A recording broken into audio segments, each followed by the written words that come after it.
ko, that is my son, anak ko, hello, nakabihis na rin lang sa, makikinig ka sa akin? O sige, makinig ka. Nandito na rin lang ako, natapos na ako, maaga nakabihis si Suling kasi magti-TV patrol daw siya sa hapon, mag-TV patrol na ba? Nakakalukat si April Chang Napales, ay naku, kung ano ng mga pinagagawa sa akin, bahala na. Anyway, meron akong post kagabi yung tungkol doon sa ayaw mapakialam. Alis ka na, anak? O sige, okay, ako na lang dito.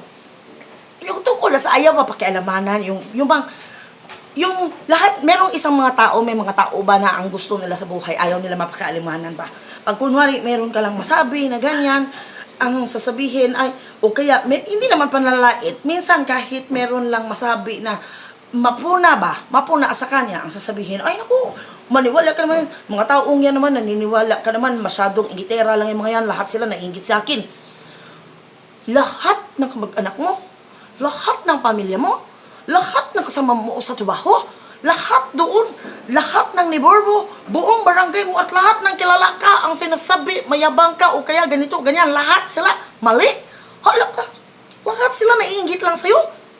Oh, believe naman ako sa'yo, grabe sa self-confidence, talagang, yeah, I'm the man, ganyan, I'm the woman, I'm the girl.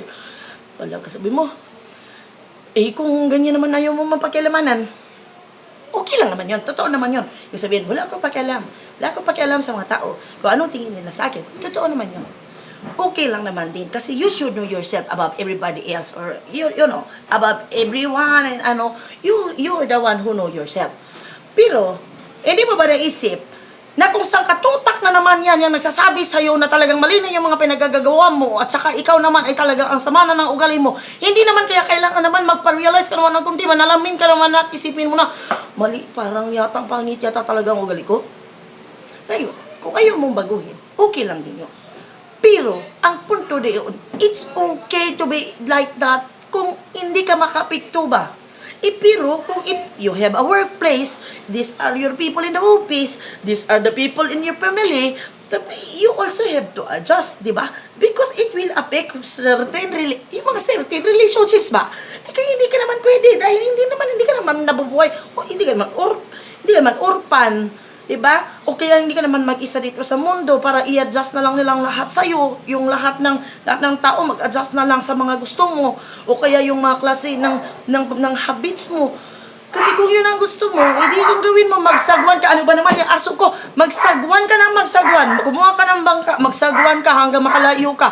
Pag nakakita ka ng island na walang katao-tao, ang meron lang yung mga hayop o ganyan, yun, doon ka na lang. Mag-stay put ka na doon, maging ano ka na, maging immigrant ka na doon hanggang maging resident ka forever, di ba? That way, hindi ka na papakialaman. Okay na. Okay ka na doon. Okay na rin kami dito.